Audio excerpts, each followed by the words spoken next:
Good morning, welcome to another week of Going to Ground. It's a beautiful, fragrant Monday morning and the sky is proclaiming the glory of God, and I'm here by the River Kennet again and walking here along my usual route along the A4. The cow pasture in the last couple of days literally has bushed out so much that I can barely see the little narrow path along the roadside. And this morning, as it was raining overnight, my trousers and my boots are completely soaked below the knees. I think I'm going to have to find another route. The earth changes its appearance in May, doesn't it? Everything fills out and you can't quite find your way in the same way.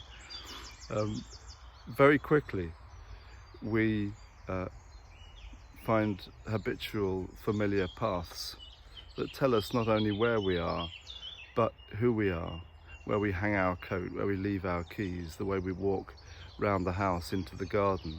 You can see the tracks very often. Nature does the same. We know where the sheep walk and where the other creatures like to go because there are familiar paths. And this is the way that we understand and make sense of life.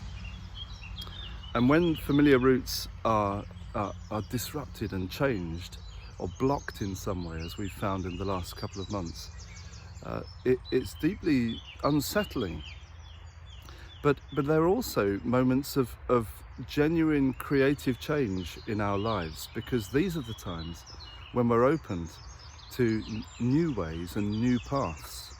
And just as in my own little way, I'm going to need to find a new path down to the river, you may need this week to find some new path for doing what has been very familiar to you.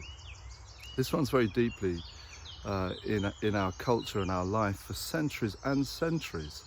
The way that most people in community learnt where they were and therefore who they were was by beating the parish bounds, by literally walking around their community and seeing the familiar places that reminded them of the boundaries of their community. Now, each of us, though we don't beat the bounds in the same way anymore, each of us beats the parish bounds of our own life every day in the routes that we take, in the familiar markers of our existence and our shared life. And it's at the points where things are newly unfamiliar, where we're open, I think, to God, I would say, to God teaching us some new way, rather like the disciples who after the resurrection, they weren't sure what to do and until one of them says, "Oh, come on, let's go fishing. Let's go and do the familiar thing. Let's go back to the usual way."